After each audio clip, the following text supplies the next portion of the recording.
महंत भरतदास जी, उत्तर प्रदेश सरकार में मेरे सहयोगी मंत्री, लोक निर्माण विभाग के मंत्री श्री जितिन प्रसाद जी, परिवहन विभाग के मंत्री श्री दयाशंकर सिंह जी, प्रदेश के मुख्य सचिव श्री दुर्गाशंकर मिश्र जी, प्रदेश के पुलिस महानिदेशक श्री देवेंद्र सिंह चौहान जी, लोकप्रिय सांसद श्री लल्लू सिंह जी, महापौर श्री ऋषिकेश उपाध्याय जी, विधायक श्री वेद प्रकाश गुप्ता जी, हमारे अन्य जनप्रतिनिधिगण, पूज्य संतजन, रामायण मेला समिति से जुड़े हुए इस समिति के संरक्षक शीतला सिंह जी, अन्य पदाधिकारीगण, उपस्थित श्रद्धालुजन, भाइयों बहनों, 41वें रामायण मेला कार्यक्रम में मुझे आकर के आप सबके बीच में आकर के मुझे बहुत गौरव की अनुभूति हो रही है। मैं इस पूरे आयोजन के आयोजकों को हृदय से धन्यवाद देते हुए प्रभु श्री राम के श्री चरणों में कोटि कोटि नमन करते हुए आप सभी का मैं अभिनंदन करता हूं। भाइयों बहनों, विवाह पंचमी के दिन से लेकर के 4 दिनों का यह रामायण मेला विगत 40 वर्षों से अयोध्या में आयोजित हो रहा है। इस प्रकार के सांस्कृतिक और धार्मिक आयोजन ने जिस ऊर्जा का संचार किया, आज उसी की परिणति है कि अयोध्या में 500 वर्षों का इंतजार समाप्त हुआ और श्री राम जन्मभूमि पर प्रधानमंत्री मोदी जी के दृढ़ इच्छा शक्ति और उनके एक विजनरी नेतृत्व के कारण मर्यादा पुरुषोत्तम भगवान श्री राम के भव्य मंदिर के निर्माण का कार्य प्रारंभ हो चुका है। ये केवल अयोध्या वासियों के लिए ही नहीं, पूरे भारत और पूरे देशवासियों को, पूरी दुनिया में जितना भी सनातन हिंदू धर्मावलंबी रहता है या दुनिया में कहीं भी कोई पीड़ित और प्रताड़ित मानवता है, उस हर व्यक्ति के लिए एक नई प्रेरणा और गौरव की बात है। इस वर्ष आपने देखा होगा दीपोत्सव के कार्यक्रम में स्वयं प्रधानमंत्री जी यहां पधारे थे और दीपोत्सव के कार्यक्रम को वैश्विक स्तर पर जिस प्रकार की मान्यता प्राप्त हुई है, एक नई अयोध्या के बारे में भाइयों बहनों हम सबका ध्यान सर्वस्व आकर्षित करता है। विवाह पंचमी से लेकर के कार्यक्रम जब प्रारंभ होता है, मुझे 2018 में विवाह पंचमी के दिन जनकपुर जाने का अवसर प्राप्त हुआ था। मां जानकी के मंदिर में दर्शन करने का सौभाग्य भी प्राप्त हुआ था। उस आयोजन के साथ नेपाल के अपने बंधु बांधवों के साथ मिलने और भारत और नेपाल के बीच में मां जानकी कैसे सेतु का काम कर रही है, इसको नजदीक से देखने का भी मुझे अवसर प्राप्त हुआ था। वास्तव में अयोध्या और जनकपुर उस कालखंड में रावण के आतंक से आर्यावर्त की 2 बड़ी ताकतों को जोड़ने के तो माध्यम बने ही थे, वर्तमान समय में भारत और नेपाल के सांस्कृतिक संबंधों को जोड़ने के भी सशक्त माध्यम बन चुके हैं और उसे आगे बढ़ाने का गुरुतर दायित्व हमारे पूज्य संतों को लेना होगा। ये सांस्कृतिक संबंध हमारे नई ऊंचाइयों को प्राप्त हो, यह हम सबको दिखाना पड़ेगा। कितनी पुरानी परंपरा है हमारी। मैं वही देख रहा था कि जब यहां पर अयोध्या की चर्चा हो रही थी तो अयोध्या तमाम प्रकार की भ्रांत धारणाएं लोगों ने राम जन्मभूमि आंदोलन के दौरान देने का प्रयास किया था। लेकिन अगर आप अयोध्या की चर्चा करें तो कितनी पुरानी पुरानी स्मृतियों में और संहिताओं में इसका उल्लेख मिलता है। अयोध्या नगरी नित्या सचितानंद स्वरूपिणी यस्यासेन वैकुंठो गोलोकादि प्रतिष्ठिता, यानी इसका भी उल्लेख मिलता है। और यहां से जुड़ी हुई जो भगवान राम ने स्वयं, तुलसीदास जी ने जिसका उल्लेख किया है कि जन्मभूमि पुरी सुहावनी उत्तर दिशि वह सरयू पावनी जा मज्जनते बिनहि प्रयासा मम समीप नर पावही वासा। कितना अच्छे शब्दों में उन्होंने उल्लेख करते हुए अयोध्या और मां सरयू की महिमा का गान किया है। इतनी प्राचीन परंपरा के हम वारिस हैं, इस विरासत के वाहक हैं, लेकिन फिर भी हम लोग संकोच करते थे। आज अयोध्या के पास एक गौरव है, और वह गौरव इस बात का कि 500 वर्षों के लंबे संघर्ष के बाद अयोध्या में राम जन्मभूमि के मंदिर निर्माण का काम प्रारंभ हो चुका है। अब अयोध्या में राम जन्मभूमि में भव्य मंदिर निर्माण के साथ आज मैं प्रातः काल से अपने सभी वरिष्ठ मंत्रियों और वरिष्ठ अधिकारियों के साथ अयोध्या के विकास के कार्यों को लेकर के हमारी बड़ी बैठक चली है। आपको मुझे बताते हुए प्रसन्नता है कि अयोध्या को दुनिया की सुंदरतम नगरी बनाने के लिए वर्तमान में 30,000 करोड़ रुपए की परियोजनाओं का कार्य अयोध्या में हमारा चल रहा है। 30,000 करोड़ रुपए की परियोजनाओं का कार्य आपने पिछले 5 वर्षों के अंदर बदलती हुई अयोध्या को देखा है। पहले बिजली नहीं थी, आज बिजली है। पहले राम जी की पेड़ी में पानी जो आता था वही सड़ता रहता था, आज एक तरफ से पानी आता है, दूसरी तरफ से निकल जाता है, और एक साथ लाखों लोग राम जी की पेड़ी में कभी भी स्नान कर सकते हैं। दीपोत्सव के अवसर पर अयोध्या दुनिया की सबसे सुंदरतम नगरी के रूप में जगमगाती भी दिखाई देती है। सूर्य वंश की राजधानी के रूप में अपने गौरव को पुनर्स्थापित करती हुई अयोध्या दिखाई देती है। आज अयोध्या एक नई अयोध्या के रूप में हम सबके सामने है, लेकिन अब जिम्मेदारी हमारी ज्यादा हो चुकी है। अयोध्या के लिए केंद्र और प्रदेश सरकार ने कोई कमी नहीं छोड़ी है, हर प्रकार का सहयोग करने को तैयार हैं। हर प्रकार से अयोध्या को दुनिया की सुंदरतम नगरी के रूप में स्थापित करने के लिए प्रधानमंत्री जी भी और प्रदेश सरकार भी पूरी प्रतिबद्धता के साथ कार्य करने को तैयार है। उसको हम किस रूप में लेते हैं, इसके लिए हमें तैयारी करनी होगी।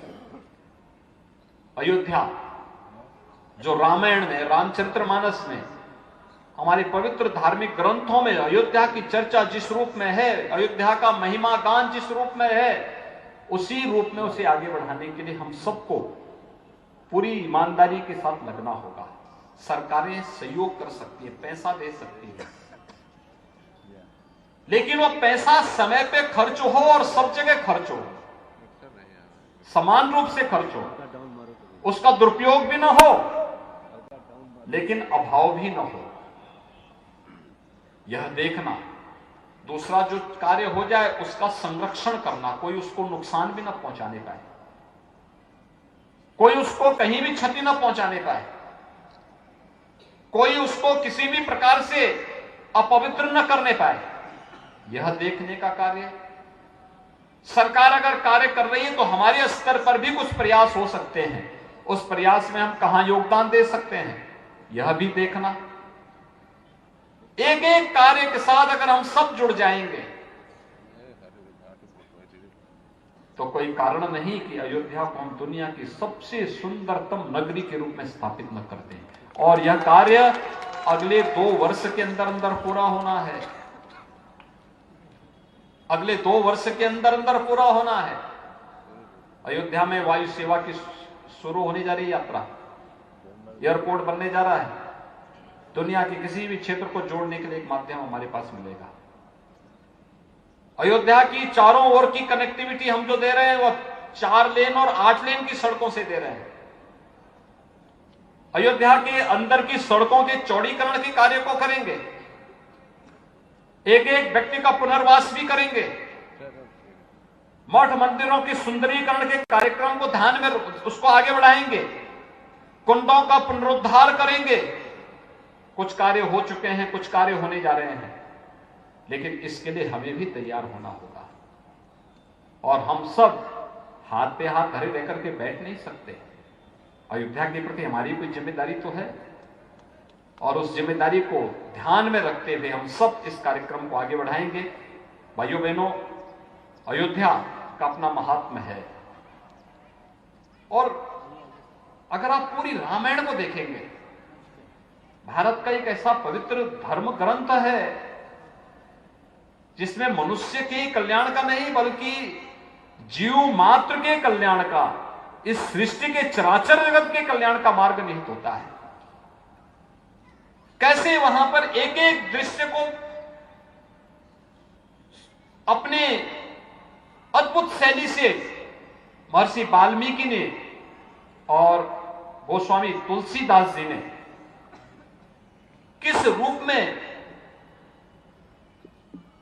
कितने अच्छे शब्दों के माध्यम से हम सबको प्रस्तुत किया है। वह केवल मनुष्य मात्र के लिए ही नहीं है, इस संपूर्ण चराचर जगत के कल्याण का मार्ग भी हमारे पवित्र ग्रंथ हम सबके सामने प्रस्तुत करते हैं। और उस दृष्टि से हम सबको रामायण मेले के इस कार्यक्रम के साथ जुड़ना चाहिए। यहां पर बहुत शीघ्र अयोध्या शोध संस्थान के पुनरुद्धार का कार्य वर्तमान में हमारा चल रहा है। अयोध्या शोध संस्थान के कार्यक्रमों को आगे बढ़ाते हुए हम लोग यहां पर चाहेंगे कि रामायण पर और नए शोध हों, एक नई दृष्टि रामायण के माध्यम से वर्तमान प्रवेश में प्राप्त हो।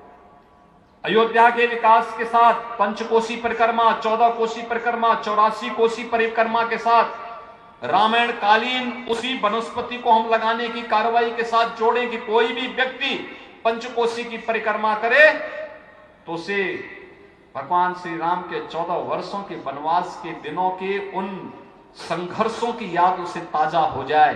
किन किन वनस्पतियों का उल्लेख रामायण में है, रामचरितमानस में है, वो सभी वहां पंचकोशी और 14 कोशी और 84 कोशी में से दिखाई दे। सामान्य श्रद्धालुओं को बुनियादी सुविधाएं प्राप्त हो, इसके लिए भी कार्रवाई चल रही है। जो मैंने आपको बताया 30,000 करोड़ रुपए की परियोजनाओं पे वर्तमान में अयोध्या में काम चल रहा है। अयोध्या से जोड़ने वाले कार्यों को बनाया जा रहा है।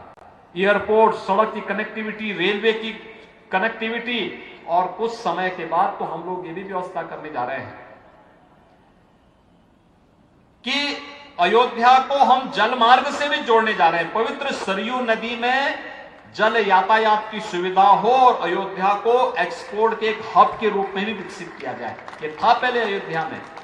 भाइयों बहनों, आपको याद होगा आज से 3 साल पहले हम लोगों ने कोरिया की प्रथम नागरिक, प्रथम महिला को यहां आमंत्रित किया था।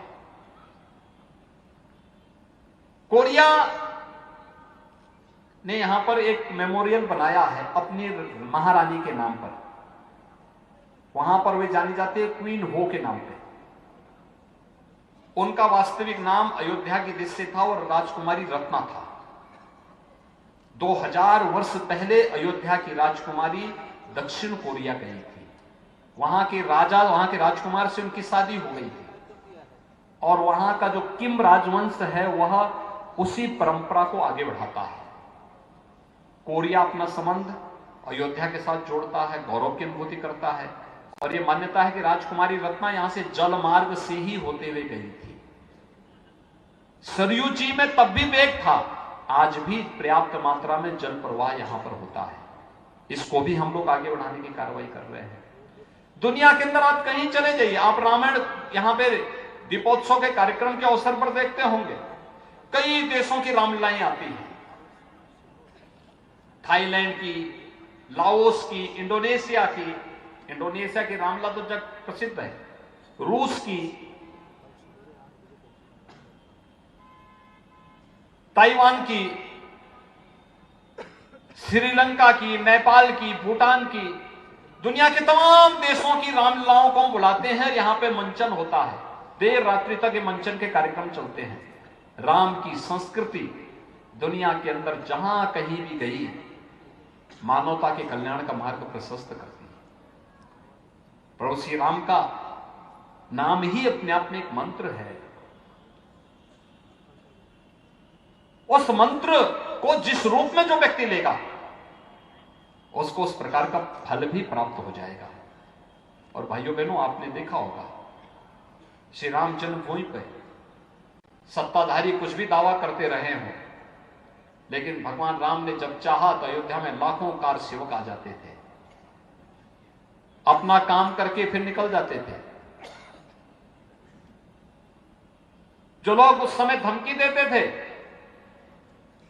उनकी धमकी कुछ नहीं कर पाई और कार सेवकों का संघर्ष रंग लाया। अयोध्या में भगवान राम के भव्य मंदिर का निर्माण का मार्ग प्रशस्त हो गया।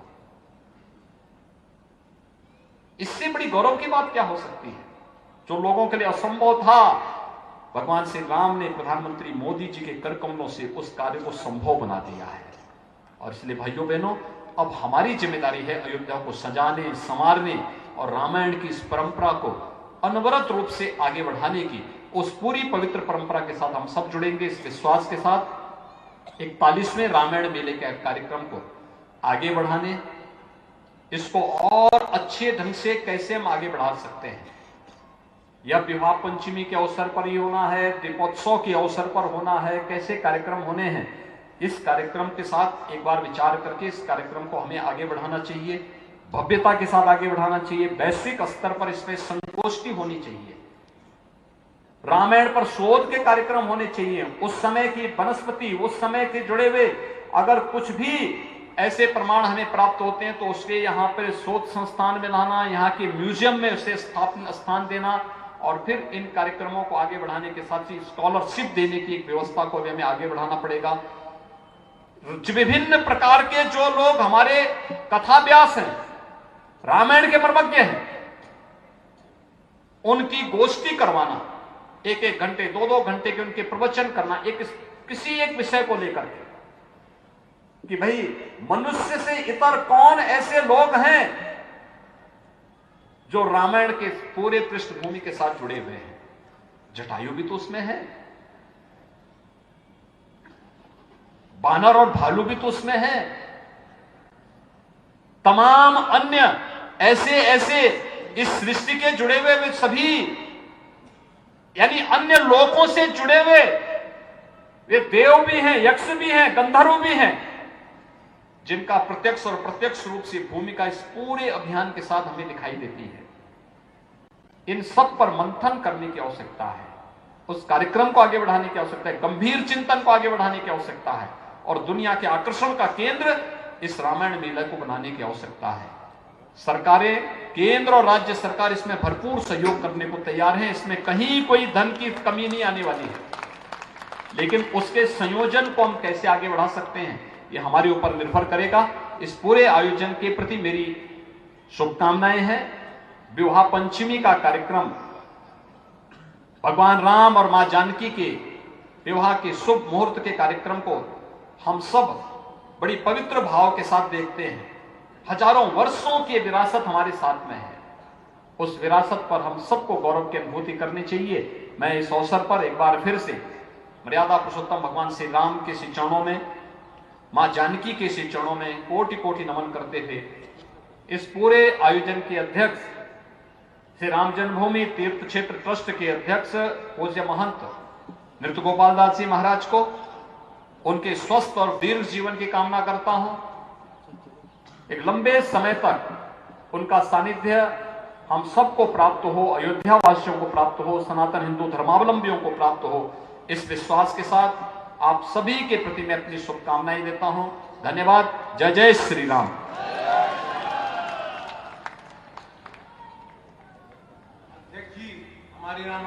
अयोध्या के दौरे पर सीएम योगी आदित्यनाथ, जहां पर उन्होंने रामलला के दर्शन किए और इस वक्त राम कथा पार्क में लोगों को संबोधित करते हुए एक तरफ उन्होंने अयोध्या के महत्व को बताया, हिंदुत्व के महत्व को बताया, तो सरकार की विकास वाली योजनाओं का भी जिक्र किया।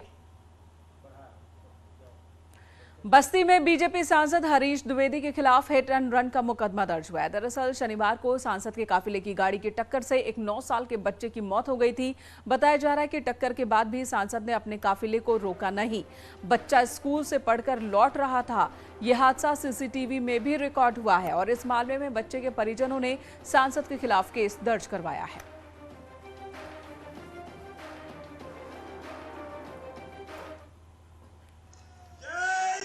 जी वहाँ के चश्मदीद बता रहे हैं। अच्छा, तो हम क्या लोग तो साइड पे थे। क्या बताएं? यही कि सांसद जी की गाड़ी निकली है और फॉर्च्यूनर गाड़ी थी, तो उसके कुछ टूटे हुए पार्ट्स भी हमारे पास हैं। हाँ। घर आपका रोड पे है क्या? जी क्या घटना हुई थी, क्या जानकारी मिली आपको? जी हमें जानकारी मिली कि हमारे लड़के का एक्सीडेंट हो गया, तो हम साइड पे थे। हमारे भाई लेकर हॉस्पिटल आए तो हम भी हॉस्पिटल में पहुँचे। फिर क्या कहा यहाँ डॉक्टर ने? तो यहाँ डॉक्टर ने टाका लगा करके उनको भेज दिया, रेफर कर दिया लखनऊ के लिए। कहे चाहे लखनऊ ले जाओ चाहे गोरखपुर कहीं ले जाओ।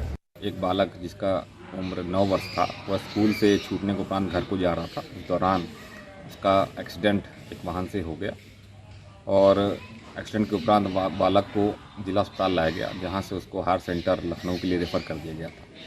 रास्ते में उस बालक की मृत्यु हो गई। बालक के परिजनों का कहना है कि उसका एक्सीडेंट एक फॉर्च्यूनर गाड़ी से हुआ है, जिसमें एक जनप्रतिनिधि भी सवार थे। उस सूचना पर थाना कोतवाली पर अभियोग पंजीकृत कर लिया गया है एवं छानबीन की जा रही है और आवश्यक विधिक कार्रवाई की जाएगी। मुरादाबाद से खबर, जहां पर एक युवक की गोली मारकर हत्या की खबर है। अज्ञात बदमाशों ने युवक को गोली मारी। सीसीटीवी कैमरे में ये रिकॉर्ड हुई है पूरी वारदात। इलाज के दौरान युवक ने दम तोड़ दिया। ठाकुर द्वारा इलाके के बंजारन मोहल्ले में ये वारदात हुई है। तस्वीरें भी सामने आई हैं। अज्ञात युवकों ने इस शख्स पर ताबड़तोड़ गोली चलाई है। बदमाश ने दौड़ाकर गोली मारी और उसके बाद फरार हो गए।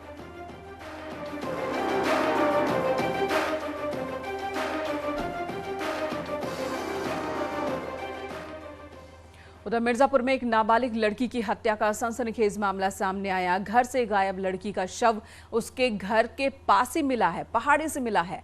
मामला अदलहाट थाना क्षेत्र के गुठौरा गांव का है।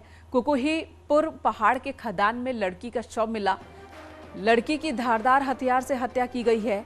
पुलिस के मुताबिक मृतक नाबालिग घर से शौच के लिए निकली थी, लेकिन घर लौटी नहीं। परिजनों ने काफी तलाशा। पहाड़ के खदान में लड़की का शव देखकर स्थानीय लोगों ने पुलिस और परिजनों को जानकारी दी। फिलहाल पुलिस हत्याकांड की गुत्थी सुलझा रही है। नाबालिग से रेप के बाद हत्या की आशंका जताई जा रही है। आसाम थाना अदालत पुलिस को सूचना मिली कि गांव गठौरा की पहाड़ियों पर गांव के मुन्नालाल की पुत्री, जिसकी उम्र लगभग 15-16 वर्ष के आसपास है, की लाश पड़ी हुई है। इस सूचना पर थानाध्यक्ष पुलिस बल के साथ मौके पर पहुंचे। सबको कब्जे में ले लिया गया है और पोस्टमार्टम हेतु भेजा जा रहा है और मृतका के परिवारजनों से तहरीर लेकर मुकदमा पंजीकृत कर अग्रिम कार्रवाई की जा रही है। मौके पर लॉ एंड ऑर्डर की कोई समस्या नहीं है। चित्रकूट में शादी समारोह के दौरान चोरी करने वाला गैंग सक्रिय है और इसी गैंग के सदस्य ने बीती रात शादी समारोह के दौरान चोरी की वारदात को अंजाम दिया है। सीसीटीवी फुटेज इस वक्त सामने है, जिसमें दिख रहा है कि एक युवक महिलाओं के पास जाता है और धीरे से गहने से भरा बैग अपनी जैकेट में रखता है और फिर वहां से फरार हो जाता है। सीतापुर चौकी क्षेत्र के कान्हा उपवन होटल में वारदात हुई है। सीसीटीवी फुटेज के आधार पर चोरों की तलाश में इस वक्त पुलिस जुटी हुई है। बीते कुछ दिनों में इस तरह की कई फुटेज सामने आ चुके हैं। अलग अलग जगहों से इस तरह की वारदात, जहां पर शादी समारोह के दौरान बिना बुलाए मेहमान बनकर चोर पहुंचते हैं और सबका जो तरीका है लगभग एक सा है। ये अपनी जैकेट रुपयों से भरे या फिर गहनों से भरे बैग के ऊपर रखते हैं और जैकेट में छिपाकर ही पर्स लेकर फरार हो जाते हैं। इस तरह की कई वारदात सामने आ चुकी है। पुलिस के लिए भी एक चुनौती बन गए हैं इस तरह के चोर।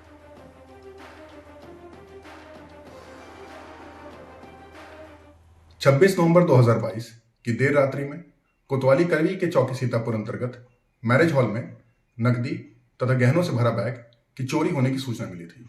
सूचना मिलते ही तत्काल मौके पर कोतवाली पुलिस पहुंच गई तथा जांच में जुट गई। तहरीर प्राप्त कर अग्रिम विधिक कार्रवाई की जा रही है। घटना के अनावरण के लिए पुलिस टीमों का गठन कर दिया गया है।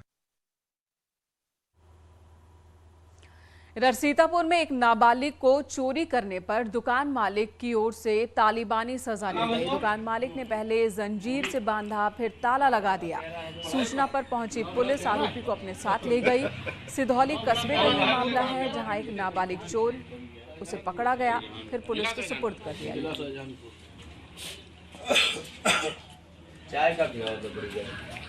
चाय लाओ।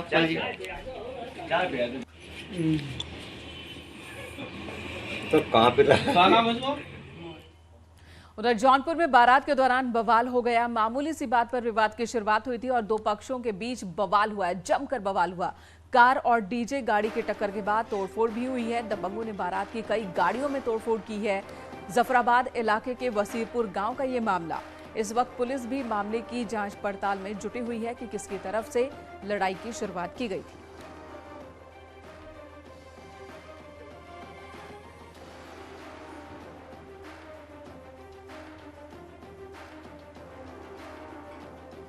तो ये तस्वीरें जौनपुर की, जहां पर मामूली सी बात में बारात की कई गाड़ियों को भी दबंगों ने निशाना बनाया है, कई गाड़ियों में तोड़फोड़ की है। अब पुलिस इस मामले की जांच कर रही है कि आखिर किस पक्ष की ओर से विवाद की शुरुआत की गई थी, लड़ाई की शुरुआत की गई थी। ये इंटेंशनल था या फिर विवाद की वजह से ही दो पक्षों में लड़ाई हुई है। तस्वीरें इस वक्त सामने आई हैं। शादी समारोह का मौका था, शादी का वक्त था, हर तरफ खुशियाँ थी, लेकिन अचानक से ही विवाद शुरू होता है और विवाद लड़ाई में तब्दील हो जाता है। यहाँ तस्वीरों में आप देख रहे हैं एक नीले रंग के जैकेट में एक शख्स है जिसे कुछ लोग पीट रहे हैं। हालांकि कुछ बचाने की भी कोशिश कर रहे हैं, विवाद सुलझाने की भी कोशिश कर रहे हैं, लेकिन नाकाम रहते हैं। इसी बीच एक शख्स है जो गाड़ियों पर लगातार पत्थर बरसा रहा है। अलीगढ़ में दो होमगार्ड आपस में भिड़ गए। होमगार्ड के ये जवान और इनके बीच की लड़ाई का वीडियो सोशल मीडिया पर वायरल हो रहा है। बताया जा रहा है कि अवैध उगाही को लेकर दोनों में मारपीट की शुरुआत हुई थी। दोनों ने शराब भी पी रखी थी। थाना बन्ना देवी के नई बस्ती चौकी में ये सब कुछ हुआ।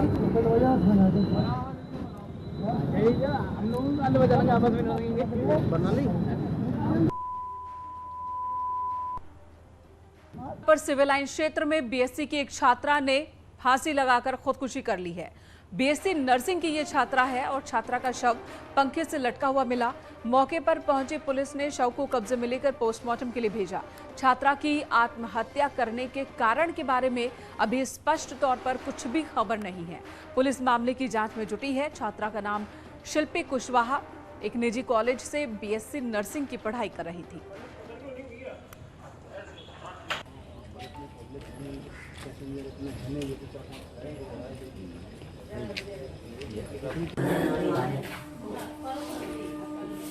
थाना क्षेत्र सिविल लाइंस के अड्डा जालिम के रहने वाले शिवराज सिंह हैं। उन्होंने पुलिस को सूचना दी कि उनकी बहन ने रात्रि में आत्महत्या कर ली है फांसी लगा करके, और उन्होंने अपने आवेदन पत्र में ये भी लिखा है कि वो नर्सिंग की छात्रा थी और नौकरी को लेकर के परेशान रहा करती थी। इसमें पुलिस द्वारा अग्रेतर कार्रवाई की जा रही है। पंचायतनामा किया गया है, पोस्टमार्टम कराया जा रहा है और जो प्रगति होगी उससे अवगत कराया। इधर कानपुर में बजरंग दल के कार्यकर्ताओं ने चकेरी थाने में हंगामा किया और इस दौरान कार्यकर्ताओं ने जय श्री राम के नारे लगाए, पुलिस की कार्रवाई का विरोध किया। आरोप है कि लव जिहाद के मामले में पुलिस लापरवाही बरत रही है और आरोपी पर सख्त धाराएं लगाने के बजाय शांति भंग करने की धारा में कार्रवाई की गई। कार्यकर्ताओं ने लव जिहाद के आरोपी की गिरफ्तारी की मांग की है।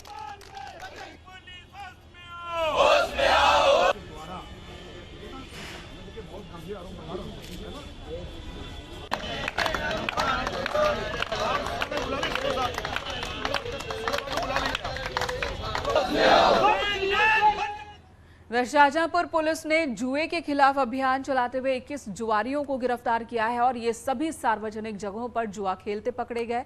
4 अलग अलग थानों की पुलिस ने कार्रवाई की, जिनके पास से हजारों रुपए बरामद किए गए।